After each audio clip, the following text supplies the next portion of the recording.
Selepas semuanya memberikan tumpuan kepada pasukan Harimau Melaya, kini tumpuan itu akan beralih ke saingan Liga Malaysia untuk bersambung bagi saingan perlawanan yang ke-6 secara keseluruhannya. Assalamualaikum, salam sejahtera. Terima kasih kerana terus setia bersama kami di Astro Arena untuk mengikuti cerita dari venue ke venue di mana kita akan cuba mendapatkan reaksi pasukan-pasukan sebelum sepak mula, khususnya perlawanan-perlawanan yang akan berlangsung pada malam esok membabitkan pasukan-pasukan kesayangan anda. Dan petang ini saya akan ditemani oleh Asmawi Bakiri, bekas pemain pasukan kebangsaan Sabah, Perak, Pulau Pinang, Selangor dan juga Malaysia.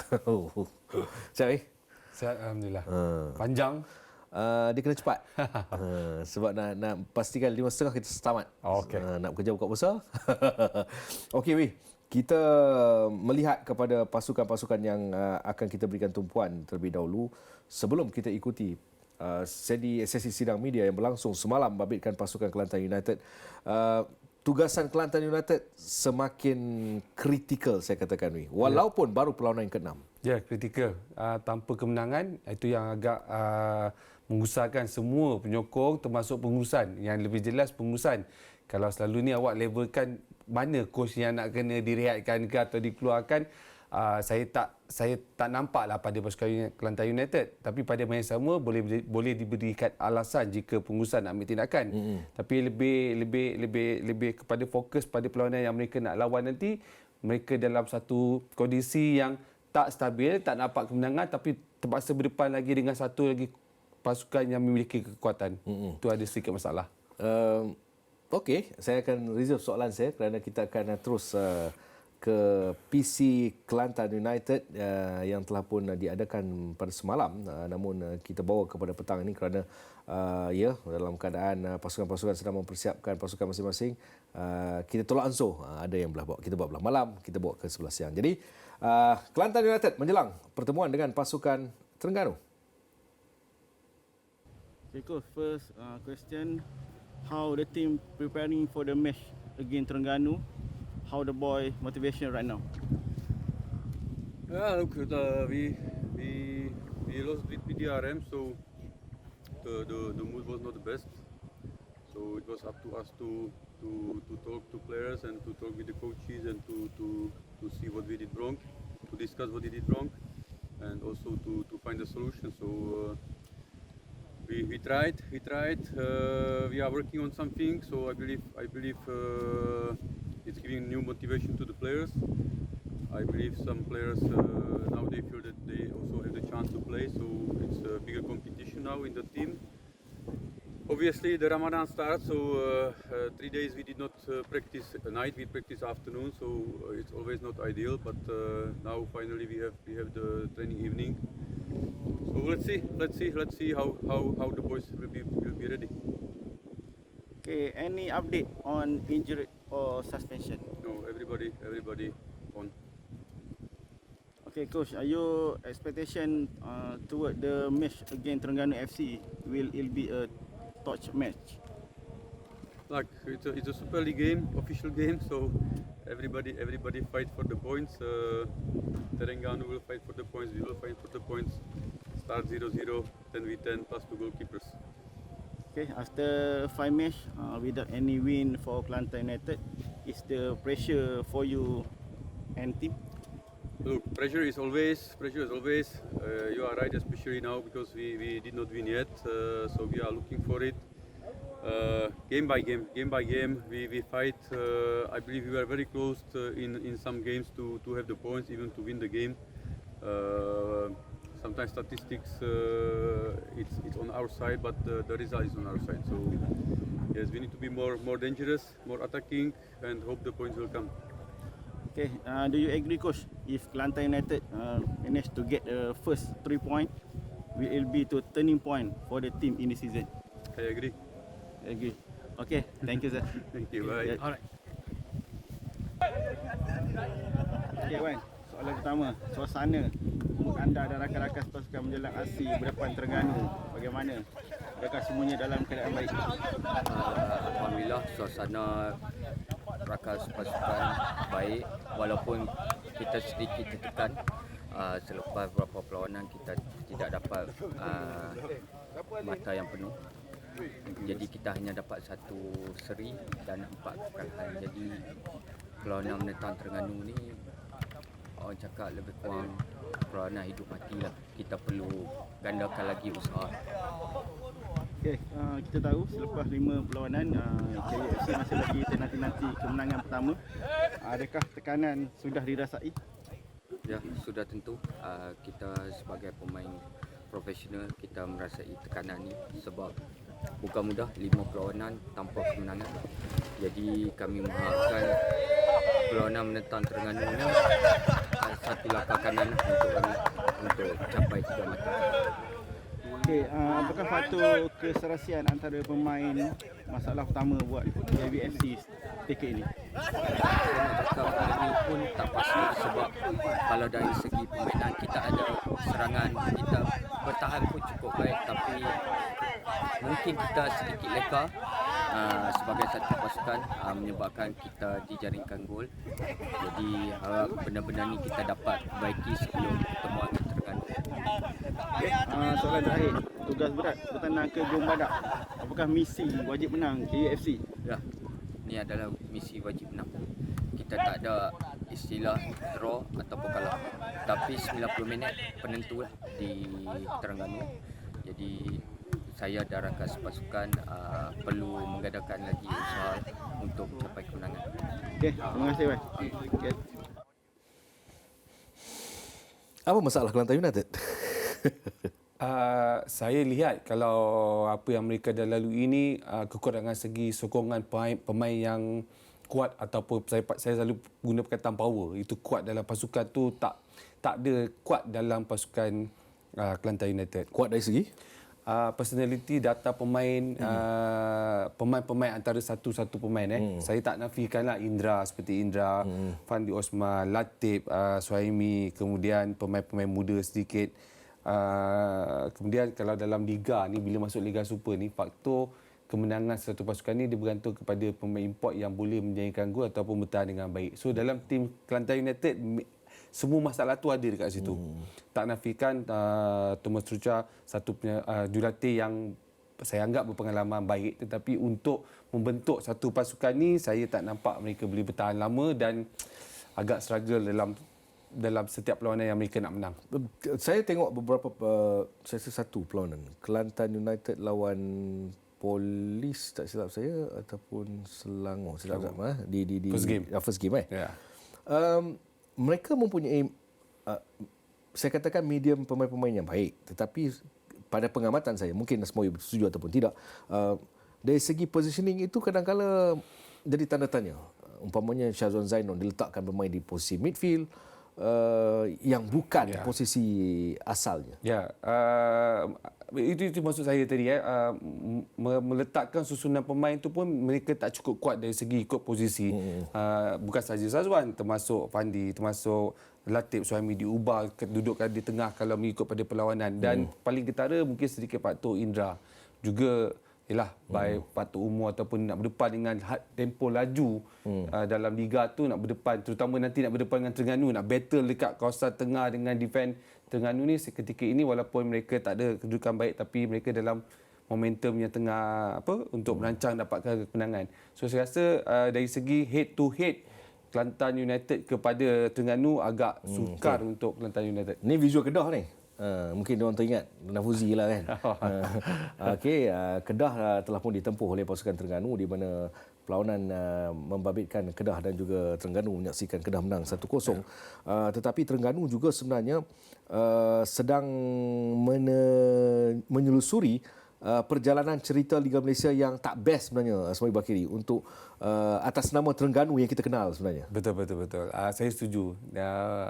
Di tangga ke-9 tak bukan ceritakan Terengganu yang sebenar. Ya. Tu saya nampak perkara itu pun begitu susah untuk mereka daripada tempoh perlawanan sampai hari ini sekali je menang dengan PDRM. So pada perlawanan saya nak recall sikit masa perlawanan terakhir dengan Negeri Sembilan sebenarnya itu peluang terbaik besar. Betul. Mereka sepatutnya menang ambil poin di tempat lawan tapi mereka kalah daripada perlawanan itu yang menyebabkan keadaan ini lebih sukar untuk mereka nak dapatkan kemenangan.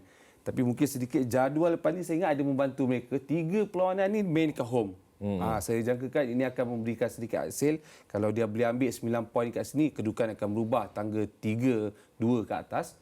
Pada masa yang sama, kalau nak cakap lagi pasal Terengganu ni, dia ada masalah Strike force. tak jangka. Saya betul-betul tak jangka. Ya. Kedudukan dia punya Adisak ada sana, Sani Nordin. Kemudian tambahan lagi pemain yang saya anggap Ridwan boleh bantu semua. Tapi ada krisis untuk mendapatkan jaringan tu begitu susah. Ada kalanya rasa simpati kepada Sony Nordin itu membuak-buak. Kerana dia terpaksa sebenarnya berlegar di kawasan tengah. Dia terpaksa juga bertindak sebagai pemain penyerang. Betul. Collect bola daripada bahagian attacking third dan sebagainya. Ini penat sebagai seorang pemain yang mempunyai nama besar sebenarnya. Kalau ikut susunan, saya tengok Terengganu ni, dia tak ada isu pun sebenarnya dari segi pemain yang dia nak turunkan. Dia ada Habib, dia ada Damagor Pusik, dia ada Adisak, dia ada Alif Zakaria, dia ada Azam Azmi. Mengikut posisi daripada dia penjaga gol, pergi defend, pergi midfield, pergi attacking, dia tak ada isu. Tak ada alasan. Tak ada alasan. Tetapi mencari gol, permainan, dia ada. Contoh lawan Kedah. Mereka kalah 1-0 last minit ke-8. Tapi game tu Terengganu dominan. Dominan. Sama je dengan lawan Negeri Sembilan. Dominan tapi tak menjadikan gol. Isu dia sekarang ni tak menjadikan gol untuk menang.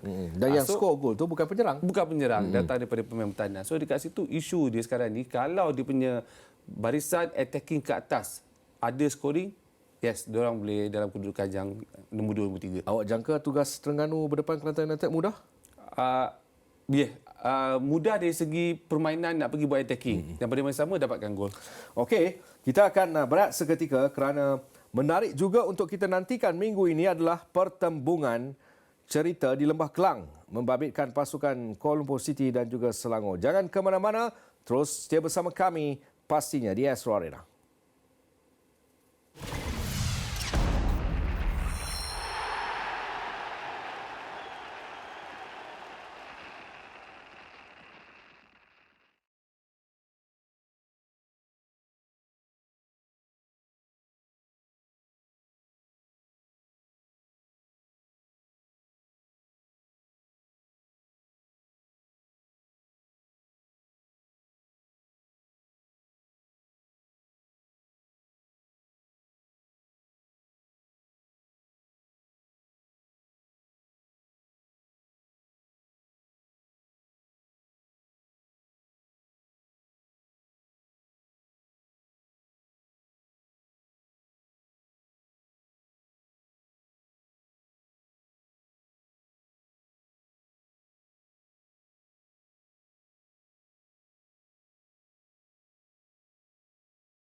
Pertembungan dua pasukan ini tempatnya adalah di Stadium Merdeka satu ketika dahulu.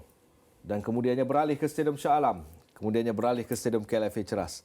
Namun aura pertemuan dua pasukan ini sebenarnya sememangnya sangat-sangat dinantikan. Ada yang menggelar siapa yang berhak digelar Raja Lembah Kelang. Itu persoalannya. Tetapi sejak kebelakangan ini itu sukar untuk kita ramalkan.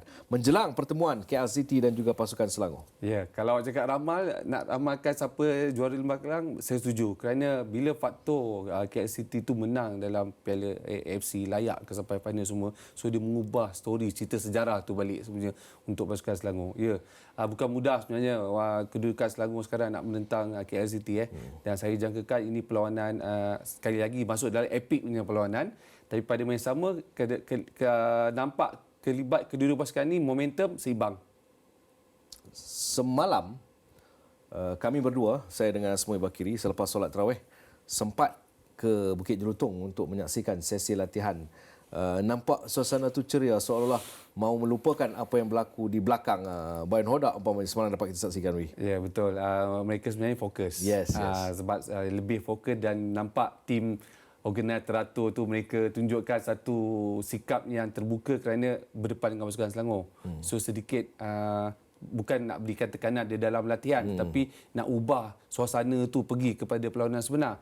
Dan pada saya dapat lihat juga bahawa KL City sebenarnya lebih fokus, lebih tertarik daripada perlawanan ini kerana kedudukan pasukan Selangor sekarang ni momentum yang baik. Kalau semalam kita tengok Gigi ataupun Giancarlo, masa dia nak balik pun dia Hai semua ya, orang. dia Semua nampak kan, suasana yang kali ini saya rasa bukan tugas mudah untuk Kuala Lumpur, bukan tugas mudah untuk Selangor, untuk kedua pasukan mencari 3 mata. Jadi saya difahamkan telah pun bersiap sedia untuk sesi sidang mulia. Kita akan bersama dengan pasukan Kuala Lumpur City terlebih dahulu. Okay, Gigi, how are you? I'm very, very good. Bye. Bagus. Bagus. How are you? I'm good. Khabar baik. Okay, Gigi. So how's the team preparation towards the game versus Selangor this Friday? Yeah, the preparation's been good. It's been tough. Obviously, this is a massive game for us.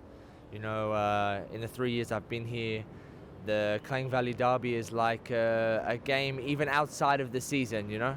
It's very important to us, to the City boys and girls. So preparation has been tough, but we're getting ready. We feel ready, and I'm very excited for this game. We know that the league break for almost 2 weeks. So is that good for the team to make some adjustment here and there? Yeah, I think also we're nursing a lot of knocks and bruises. It's given some time for some players to have some rehab, get themselves a bit better. We've been very unfortunate at the start of this season with a couple of injuries to some important players. But I think the mood is high, and obviously everybody's very excited. So I think it's been a blessing. The players are hungry. I'm excited for our captain to be back. Very proud of him. And just hoping that we can channel all this energy into the Friday game. After 4 matches, KL without any winning until now. So pressure on KL or your rival Selangor?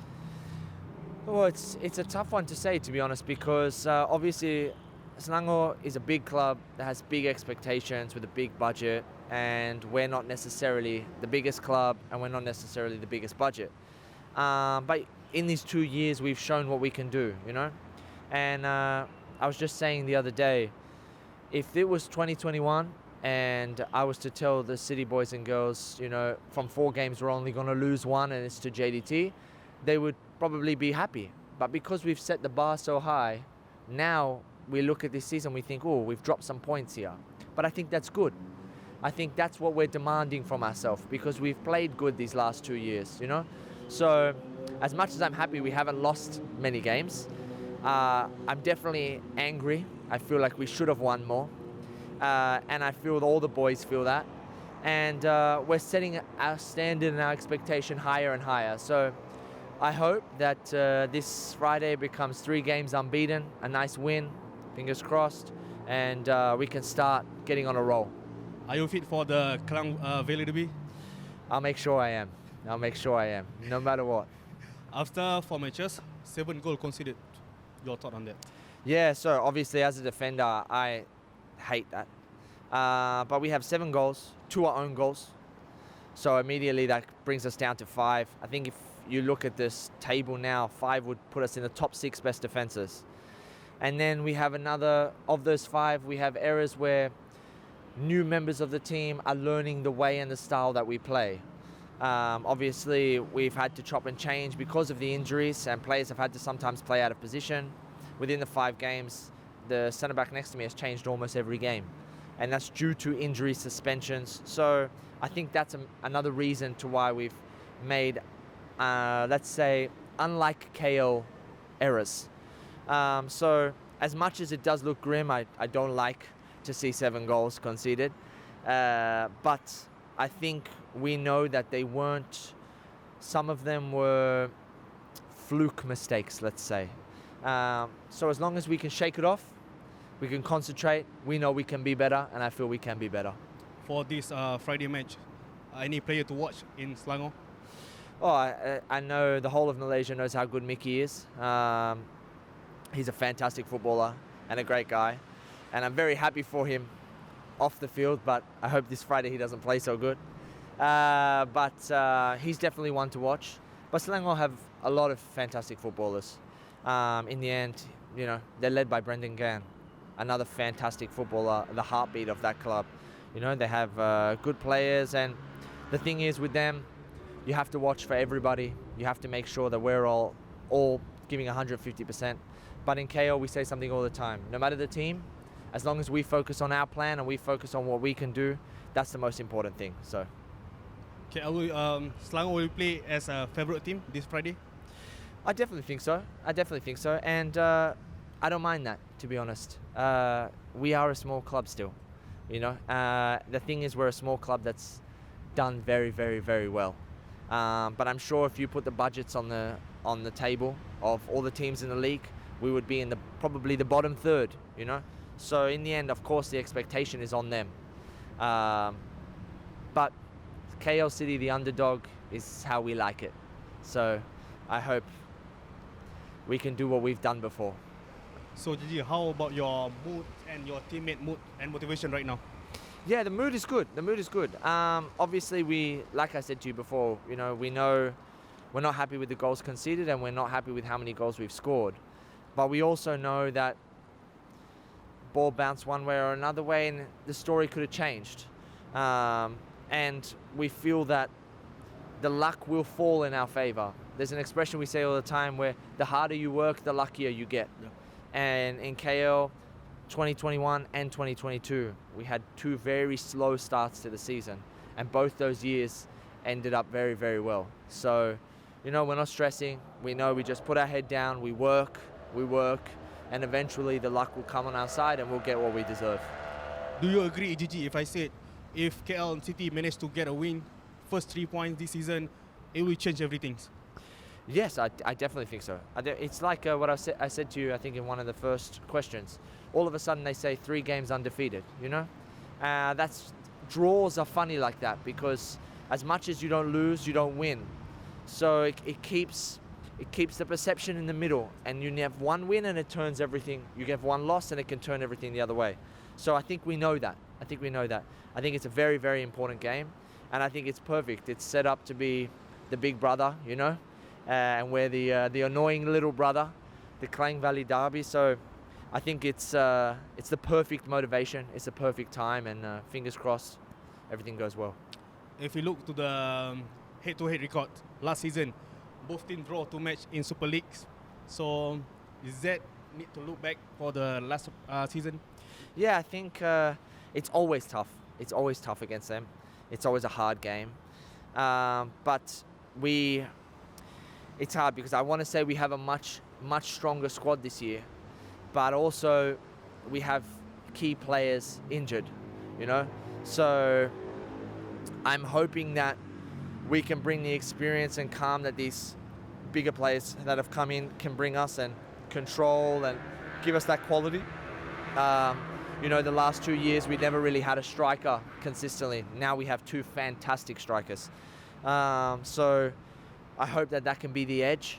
But take nothing away from Selangor, they're a fantastic football club. It's going to be a very hard game, but I'll always back my teammates if they give 150%. So, if we talk about Helisen Kayon, last season with Selangor, this season with the KL City, Kayon will be an add value for the team. Yes, I think he scored 24 goals last year, So the guy knows how to put the ball in the net. Really good guy, great player. And you would even see against Kelantan, he didn't score, but he partook in both the goals. He was so important for us in how we play. And he's only going to get better and better as he gels, as he learns. Keeper the same. In the end, they're learning the Boyan Hodak way. Sometimes that takes 4 games, 3 games, 1 game. But once that gets going, and I believe that every game it is getting better, they're going to be so important for us. And towards come the end of the season, I hope to be interviewing me, and I'm telling you about how many goals they've scored. So I really believe they'll come good with every game. Your personal opinion about Tan Cheng Ho? I think he's a fantastic coach. His impact there has been incredible. From the German phase to when he came, there was a clear change, and obviously the results speak for themselves. I know he runs a tight, disciplined ship, and he runs the shape the way he wants. and Selangor are going to be a big threat this year. You know, I just hope that his plan doesn't work too well on Friday. Do or die for KL City this Friday? I'm not going to say do or die, but I definitely think, like you said before, it would be the start of a roll. It would be a start of a roll. I think it would be a huge morale booster for our fans, a huge morale booster for our team, and I think it's a bit sweeter when it's a derby. Any last word, Gigi, to the KL City fans? Yeah, I want to say, I want to say to all the City boys and girls, always, no matter win, lose or draw, I always receive fantastic, beautiful messages on Instagram, on Twitter, and when we're at the stadium, what they call out, and we do this for you guys. So thank you so much for your undying support. Sampai mati Kuala Lumpur. Thank you and good luck, Gigi. Okey, Gigi ataupun Giancarlo. Banyak persoalan dimainkan Fadiroh bersama dengan Gigi. Antaranya bagaimana belum capai kemenangan di samping ketumpulan di bahagian serangan. Kayon umpamanya. Itu antara yang akan terpaksa ditelan Kuala Lumpur untuk berdepan dengan pasukan Selangor. Ya, by statistik pasukan yang belum dapat kemenangan KL City. Dan itu bukan cerita sebenar KL City pun. Macam Gigi pun dah bagi tahu apa yang diorang tengah tempoh ni dalam banyak injuries lah, pemain keluar masuk lah, everything semua, tapi tengah susun untuk mendapatkan kemenangan. Cuma sekali lagi, faktor nak dapatkan kemenangan dan momentum nak pergi tu bertemu dengan lagi satu pasukan yang kuat dan stabil dan memiliki pemain yang kuat. Sama balance of dia punya dua-dua pasukan ni, players yang saya tengok. Dan lebih menarik, of course lah, untuk pasukan Selangor, dia ada kalau statistik jaringan macam Gigi bagi tahu, dua KL ada 7 bolos. Selangor sekarang ni 6 tapi 9 gol. Mereka ada 4. So tak balance dari segi attacking KL.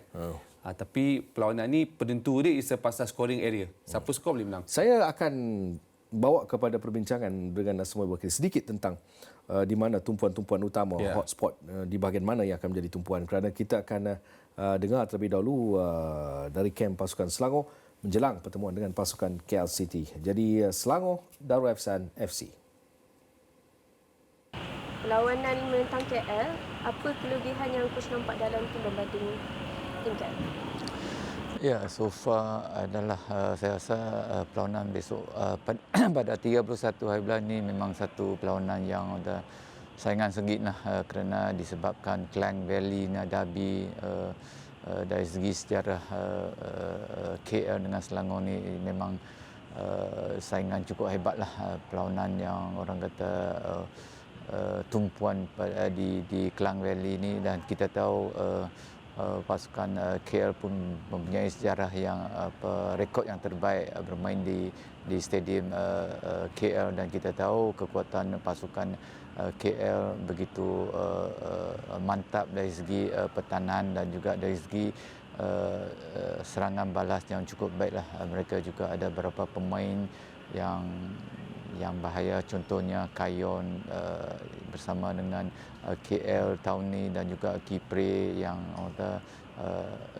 rangkaian serangan yang begitu bahayalah. Of course kita pun ada strategi dan perancangan dan planning untuk pasukan, dan kita pun agak kesuntukan masa untuk prepare pasukan lah, kerana lebih kurang 10 pemain beraksi dengan skuad kebangsaan dan juga bahawa 22 sedikit menjadi kengkangan masalah untuk kita sediakan pasukan yang terbaik. Tetapi as a coach dan juga barisan jurulatih, kami yakin dan kami begitu positif dengan selama 2 minggu latihan walaupun tanpa pemain terlibat daripada pemain-pemain skuad kebangsaan.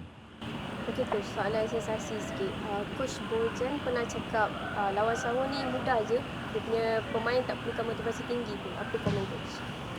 Ya, memang mana-mana jurulatih pun tahu ini adalah perlawanan derby, dan mana-mana pemain pun begitu semangat untuk memenangi saingan atau perlawanan tersebutlah. Itulah sebab mungkin itu sebahagian daripada perang psikologi daripada Coach Boyan, dan kita tahu Coach Boyan pun ada strategi, ada taktik yang tersendiri dari segi motivasi pemain, dan kita memang jangka perlawanan pada 31 hari bulan ini adalah satu perlawanan yang kita nak lihat kedua-dua pasukan bermain satu tahap atau level yang lebih baik lah. Of course, pasukan Selangor akan lebih bersedia pada kali ini dan kita memang perlukan satu keputusan positif untuk pasukan kembalikan keyakinan dan juga dalam satu prestasi dalam liga yang terbaik. Okey coach, mengikut perlawanan sebelum ni kita kalah dengan JDT. So apa motivation pemain-pemain sekarang? Ya, kita kena lupakan perlawanan menentang JDT itu sebagai satu cabaran kepada kita dan juga satu lesson kepada pasukan, dan of course pemain-pemain juga tahu kelemahan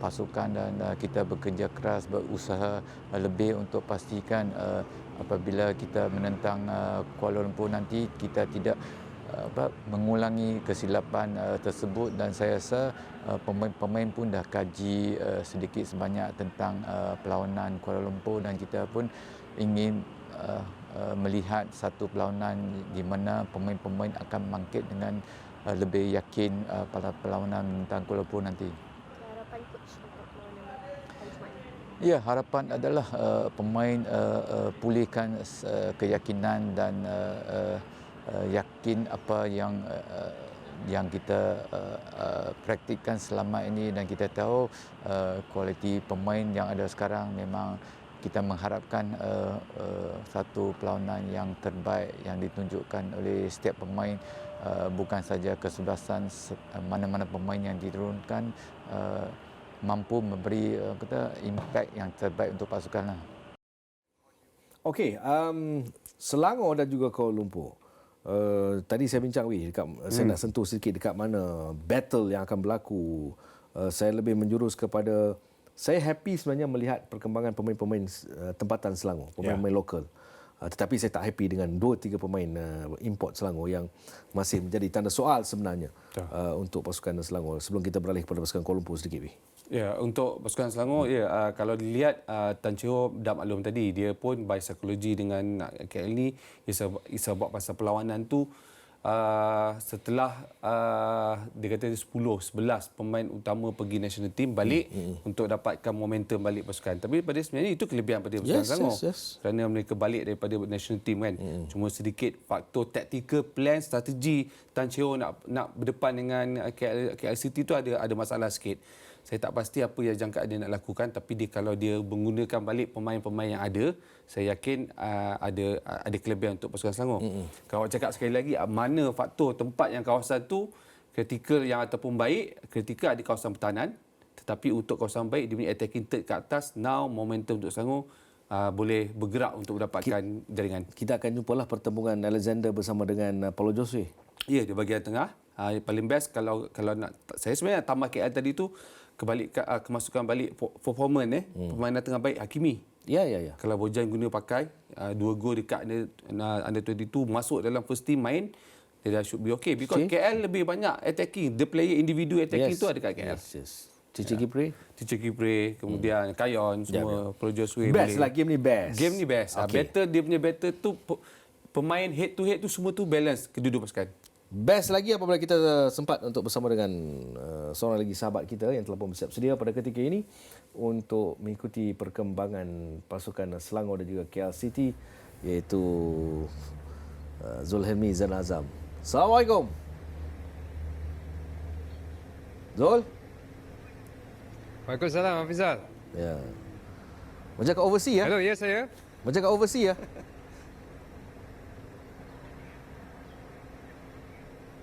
Ya, betul lah. Ada dekat London. Zul, siapa nak mula dulu? Awak nak mula dulu, saya nak mula dulu.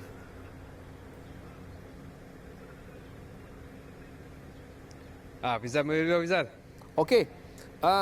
Kata kuncinya adalah siapa yang berhak untuk diangkat sebagai Raja Lembah Kelang. Tetapi dalam masa yang sama juga, Kuala Lumpur dalam mood yang sangat-sangat memerlukan kemenangan sambil Selangor mahu mengekalkan apa yang dimiliki dalam setakat 5 perlawanan Liga. Komen Zul.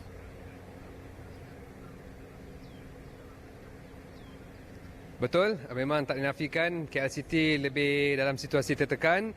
Jadi tak hairanlah sebenarnya apa yang dikatakan oleh Boyan tu. Saya nampak adalah sedikit cuba bermain perang psikologi apabila mengatakan Selangor pasukan yang paling mudah untuk dikalahkan dan tak memerlukan motivasi untuk mengalahkan mereka. Boyan ni dia bijak, dia memang smart, dia sentiasa bermain dengan benda-benda macam ni. Jadi kita nampak di situlah situasi yang meletakkan di mana KL City sebenarnya berbanding pasukan Selangor. Ya betul, mereka kalah dalam aksi terakhir bertemu JDT, tetapi sebelum itu saya rasa mereka antara pasukan yang konsisten, tak tewas, dan rekod juga menunjukkan Selangor lebih baik berbanding KL City pada musim lalu. Mereka menang daripada 3 pertemuan, tak silap saya, bertemu KL City. Jadi saya rasa pasukan pertemuan yang seimbang, tetapi saya memilih lebih memihak kepada Selangor untuk meraih keputusan positif. Tetapi Asmawi mungkin ada pandangan bekas pemain Selangor kan, tak setuju dengan saya ke macam mana? Oh, dia tu bagi tak setuju ke apa? Okey Zul, dia bukan faktor tak setuju ke setuju, tapi betul by momentum pada ketika ini betul Zul, dekat pasukan Selangor semuanya. Kalau kita lihat pasukan Selangor, kalau Tan bagi tahu tadi baliknya pasukan national team dalam tim, kelebihan untuk Selangor daripada penjaga gol, barisan pertahanan, midfield dan attacking. Pada main yang sama, saya melihat by prestasi pemain ataupun pasukan, saya lebih tertarik pada pasukan Kuala Lumpur terlebih dahulu dari segi susunan pemain. Battle 2 game ni is about pasal scoring lagi, pasal bahagian menyerang. So ada sedikit kelebihan pada pasukan saya anggap Kuala Lumpur, tapi untuk plan teamwork punya bagus dekat pasukan Selangor.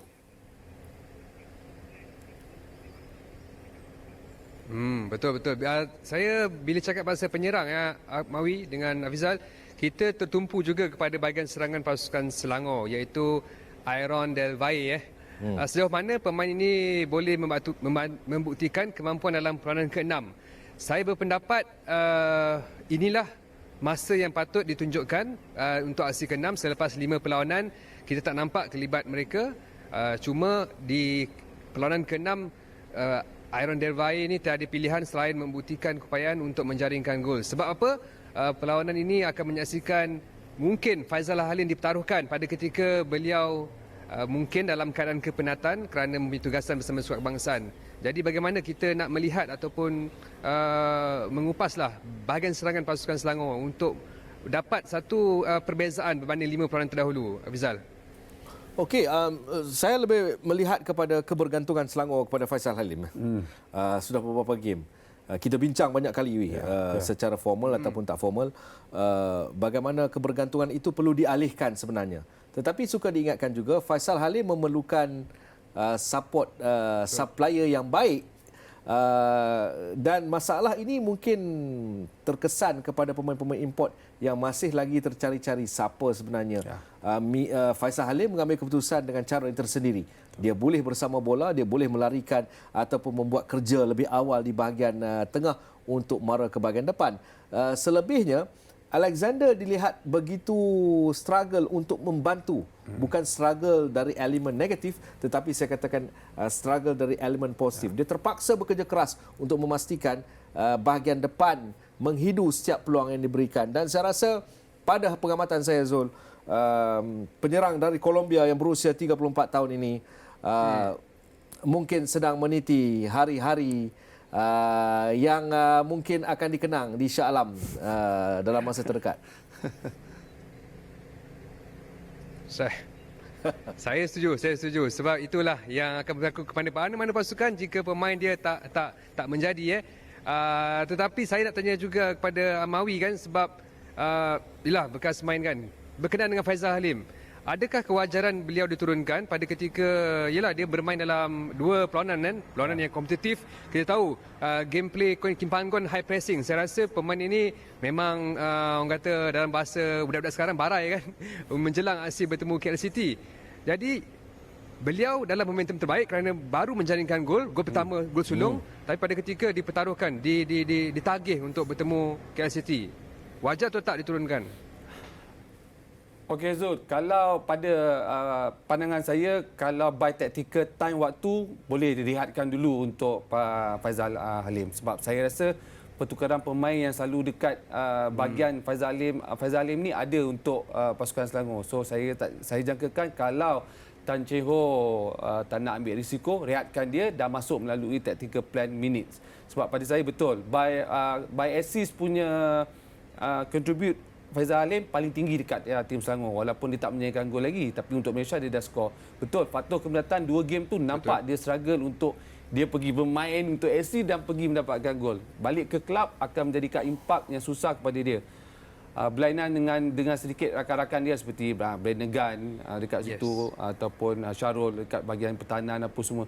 So dekat sini ya betul, saya setuju. Dan untuk menilai prestasi balik ke Selangor, saya tertarik tadi Hafizal kata kepada Alex tu, ya betul, antara pemain yang Tan akan buat pertukaran, awal pertukaran tu berlaku pada kawasan dia. So saya rasa Selangor pun sebenarnya masih lagi mencari rentak untuk head to head dengan Kuala Lumpur. Dan betul, perlawanan ni memang banyak memainkan peranan dari segi perang taktikal dan siapa pemain yang perlu diturunkan.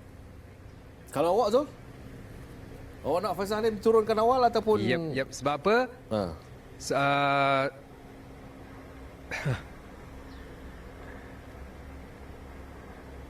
Of course Hafizal, saya nak Faizal Halim. Memang saya bukan saya rasa penyokong nak Siu tu bergema di gelanggang mereka sendiri kan, ataupun di dalam Liga Malaysia kan.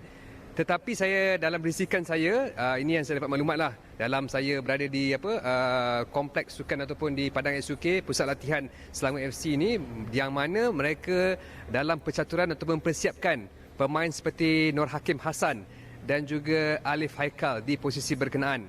Jadi mungkin ada kejutan yang akan dilakukan oleh Tan Cheng Ho dalam kesebelasan utama bertemu KL City. Jadi tolak cerita Faizal Halim kerana kita terlalu memberikan fokus kepada Faizal Halim. Of course, dia antara pemain yang perlu diberikan perhatian. Tetapi saya suka untuk melihat juga bagaimana kembalinya pemain-pemain kebangsaan yang bersama dengan pasukan kebangsaan. Kalau nak bicara tentang Faizal Halim bermain intensiti yang tinggi, Brandon Gunn juga, banyak lagi pemain-pemain kebangsaan yang turut bersama.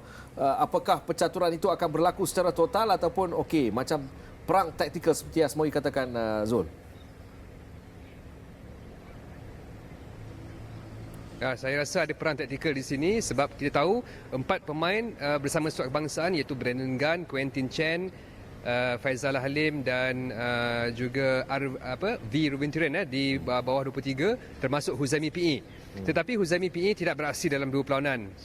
Cuma pemain ini masih lagi belum berada dalam perancangan Cheng Ho berdasarkan 5 perlawanan terdahulu. Tetapi saya rasa Brandon Gunn tetap dipertaruhkan dan begitu juga Quentin Chen juga mungkin dipertimbangkan. Tetapi di posisi Quentin Chen, Selangor tidak berdepan masalah. Mereka ada Zikri, walaupun Zikri bermain bersama bawah 23. Jadi akan ada berlaku kombinasi yang berbeza untuk Tan Cheng Ho juga berdasarkan apa yang saya cuba dapatkan di Padang SUK tadi, Zal. Buka puasa di mana?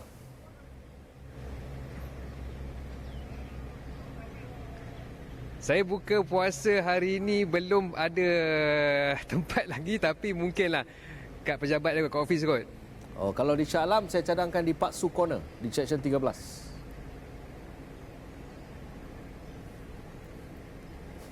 Okey, insyaAllah kalau sempat saya ke sana. Tapi dia bergantung kepada juru kamera. Kalau juru kamera mamu, faham-faham lah.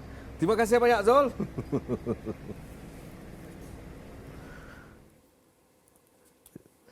Baik, itu Zul, delay sikit. Okey, kita akan berehat seketika, kembali selepas ini. Lagi antara perlawanan tumpuan, Match of the Week, Clash of the Titan, macam-macam diberikan. Membabitkan pertemuan di antara pasukan JDT dan juga pasukan Sabah menyusul selepas ini.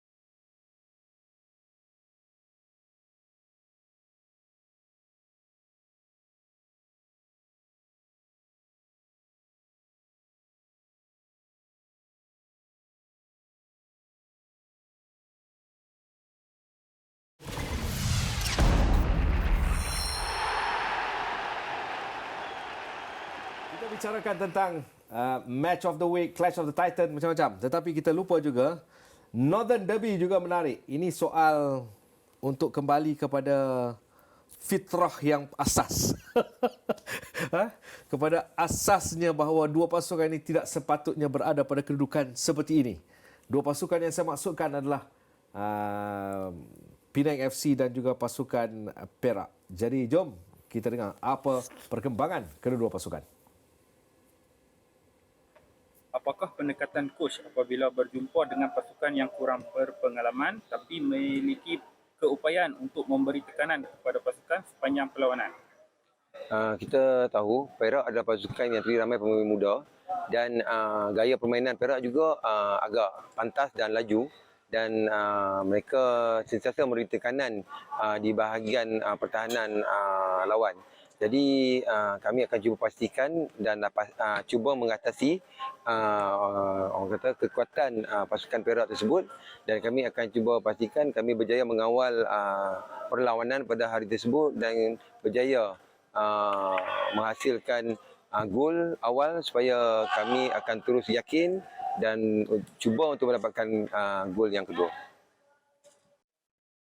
Pasukan belum menang daripada 5 perlawanan terdahulu. Bagaimanakah coach melihat situasi itu menjelang aksi berdepan Perak? Kita sudah maklum dan faham apabila pasukan belum mendapat lagi kemenangan pertama, ia memberi sedikit tekanan kepada pemain dan juga pasukan. Tetapi kami akan cuba pastikan pasukan Penang FC mendapat 3 mata pertama pada perlawanan dengan pasukan Perak pada hari Jumaat ni dan pastikan momentum tersebut terus maju dan terus untuk perlawanan yang akan datang kami akan terus mendapat 3 mata. Adakah tempoh rehat dapat membantu barisan kejurulatihan membaiki kelemahan untuk bangkit dalam perlawanan menentang Perak? Kita mengambil peluang dengan masa rehat tamat Liga Pusingan perlawanan kelima. Jadi kita cuba membuat persiapan yang lebih rapi dan untuk pastikan untuk game yang ke-6 Pulau Pinang akan bermain di tempat sendiri berjaya mendapat 3 mata pertama lah dan harap dengan kemenangan tersebut dapat memberi motivasi dan semangat kepada pasukan. Harapan anda sebagai pemain apabila Penang sekali lagi akan beraksi di laman sendiri bertemu Perak? Harapan saya harap pemain-pemain Penang FC dapat memberikan persembahan yang terbaik di hadapan penyokong sendiri dan di Stadium Bandaraya bertemu dengan Perak. Harap. Apakah jangkaan anda mengenai cabaran yang akan dilalui pemain Penang apabila bertemu pasukan muda seperti Perak? Cabaran tu sudah semestinya sengit sebab Penang pun mencari 3 mata pertama di home ground sendiri. So kita pun tak boleh ambil mudah dengan tim Perak ni walaupun dibarisi dengan pemain-pemain muda. Adakah clean sheet jadi sasaran di benteng akhir bertemu Perak selepas dibolosi 11 gol daripada 5 perlawanan terdahulu? Bagi saya, bagi untuk benteng terakhir itu, defense pun tak nak mencari clean sheet yang kedua selepas dibolosi 11 gol dalam 5 perlawanan terakhir ini. So, kita mengharapkan lawan Perak ini kita dapat clean sheet yang pertama di Bandaraya. Adakah anda rasa pasukan dah dapat perbaiki kelemahan untuk kembali meneruskan persaingan Liga bertemu Perak? Okey, bagi saya tempoh 2 minggu ni saya harap pemain-pemain dapat memperbaiki kelemahan-kelemahan yang ada pada tim sebelum bertemu Perak ni. Yang tanya orang Penang, yang jawab orang Kelantan. Jadi faham. Apa pun terima kasih sebenarnya terima kasih diucapkan kepada pegawai-pegawai media ke semua pasukan-pasukan yang banyak membantu kita untuk mendapatkan reaksi dan sebagainya tadi daripada geng-geng media Penang FC. Yeah. Masih lagi saya nak kata kalau Penang FC beberapa game mereka main contohnya lawan KL, mereka mempunyai kualiti yang baik sebenarnya. Material yang baik. Ya ada tapi keputusan. Yep. 3 game berturut-turut kalah dan tak ada kemenangan lagi sebenarnya sama juga cerita dia tak menggambarkan kekuatan Pulau Pinang ni. kita dapat lihat bahawa ada dua game tak silap saya masa dia draw tu pada awal tu nampakkan mereka boleh mendapatkan kemenangan tapi draw. Tapi baki 3 perlawanan tu terakhir ni kalah agak sukar. Tapi macam by momentum pasukan yang nak lawan ni dengan siapa dia nak lawan ni, so nak ambil kesempatan dengan pasukan Perak. Tapi pada masa sama saya tengok Perak ni dia ada momentum walaupun pada perlawanan terakhir itu mereka kalah tapi sebelum tu mereka ada menang. So dia dah dapat sedikit pace untuk pergi bermain dan berikan match game tu.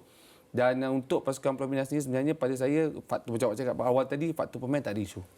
Mereka ada Adriano dekat situ, Nip Akif ada kat situ. Tapi Perak ada Datuk Lim Tong Kim.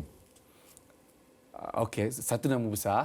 Okey, nama tu besar tu. Tapi untuk bawa pasukan sekali lagi memang dia struggle. Itu tak boleh dinafikan. Walaupun saya tahu, saya nampak sebenarnya apa yang cuba dilakukan by progress semua. Tetapi pada masa sama mungkin sedikit faktor dalam liga perlawanan dia ambil kira untuk keputusan. Tapi tak ada memihak kepada Perak itu menjadikan dia antara coach yang akan ada sedikit masalah nanti.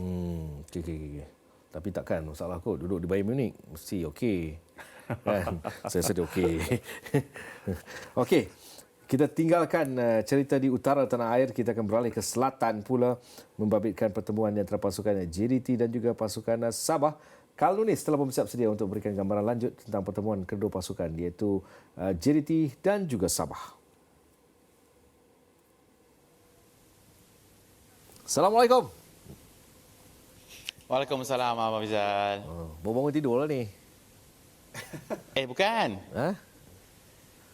Kita sekarang ni di hotel penginapan tim Sabah. Kita tunggu masa untuk dapatkan sesi temu bual lah untuk preview Nadi Arena pada 7.30 malam ini.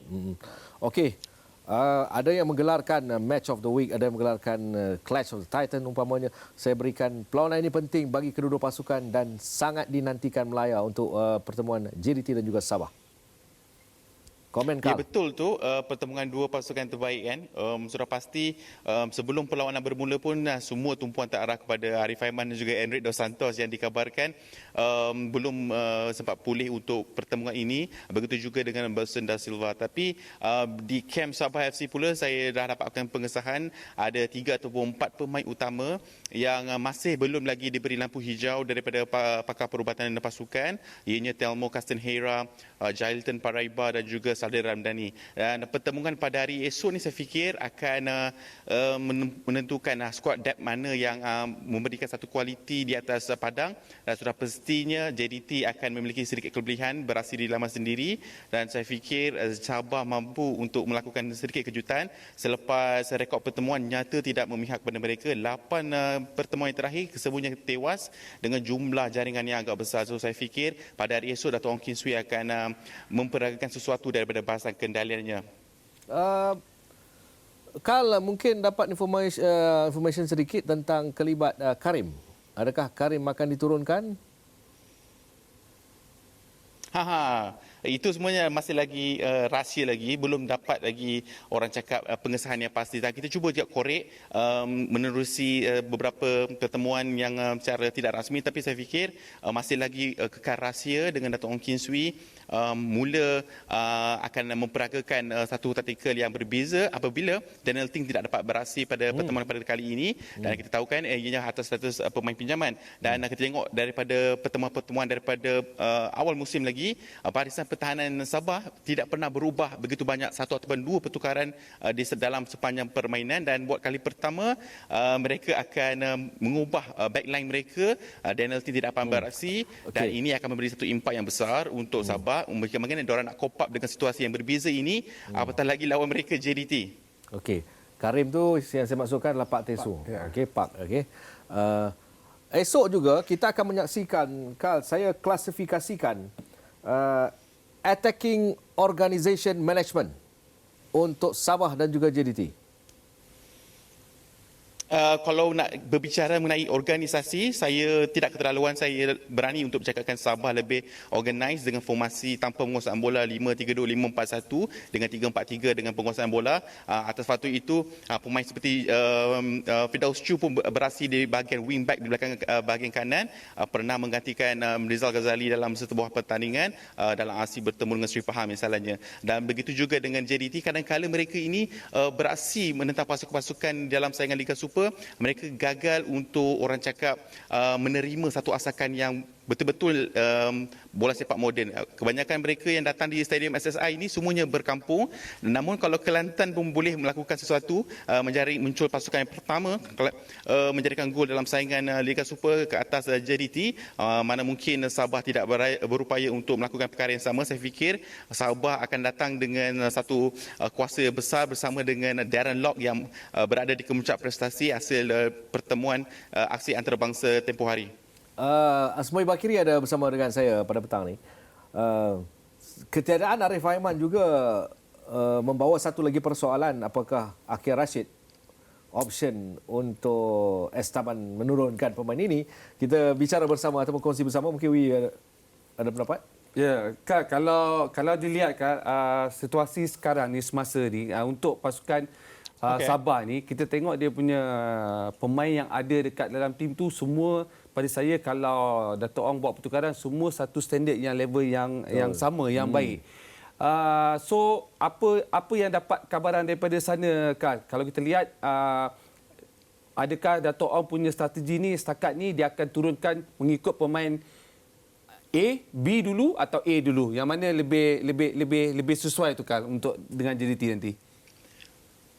Mengenali Dato' Ong kan, saya sempat berbicara mengenai skuad depth yang ada pada pasukan Sabah menjelang saingan Liga Super ketikalah pertemuan dengan Sri Pahang. Itu kali terakhir saya melakukan liputan bersama Dato' Ong.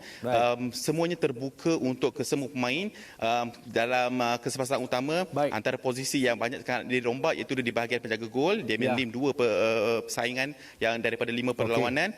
Begitu juga dengan Apek yang membarisi 3. Dan selebihnya Pati Yusu akan memberi satu dimensi baru dalam persaingan Sabah ini apabila di sepanjang musim ini beliau tidak ditugaskan selaku pertahanan tengah. Kita tahu pemain versatile ini boleh beraksi di bahagian centre back, pertahanan tengah, dan juga pemain tengah bertahan. Dan kita tahu Sabah begitu orang cakap squad depth yang begitu baik. Perancang utama dia Telmo Castahera ni memiliki satu kelebihan visi untuk menggerakkan satu gerakan serangan balas misalnya. Tetapi Telmo juga belum cerdas 10 begitu juga dengan Jelton Paraiba di samping Sadir Ramdhani masih lagi berharap untuk diturunkan selepas aksi antarabangsa bersama dengan perlawanan menentang Burundi, dan itu akan menjadi satu titik tolak kepada bagaimana Dato' Ong nak merencana satu pasukan yang hebat, apatah lagi Darren Lock yang sudah pasti ingin menjadikan gol pertama saingan musim ini daripada open play. Selepas 2 jaringan ia merupakan daripada sepakan penalti. Full stop. Thank you, Carl. Saya nak ambil kesempatan di sini. Sempat kameraman awak masuk in frame? Sempat? Sempat. Fatih. Abang ada malu, bang. Cakap dia happy birthday. Kita nak wish happy birthday kat dia. Come on lah. Happy birthday. Dia malu, bang. Dia hanya boleh mengangguk je, dia kata. Nampak. Thank you. Happy birthday. Okay, Carl. Thank you so much. Baik, kita nak tengok apa yang akan berlaku pada minggu ini. 31 Mac, Terengganu lawan Kelantan, Penang lawan Perak, KL City lawan Selangor. 3 perlawanan ini anda boleh saksikan di 807, 804, 803 Arena Bola. Sementara perlawanan Johor Takzim dan juga Sabah turut mencuri tumpuan pada jam 10 malam. Ini pada Jumaat. Pada Sabtu juga menarik perlawanan-perlawanan yang akan berlangsung. Mungkin kita akan maklumkan dari masa ke semasa. Baik, terima kasih Asmoi Bakiri. Kita enjoy ni. Okey, Kuching City lawan PDRM, Sri Pahang Kedah, Negeri Sembilan Kelantan. Itu akan berlangsung pada Sabtu. Baik, sampai kita jumpa lagi. Terus setia bersama kami, pastinya di Astro Arena demi Liga kita. Assalamualaikum.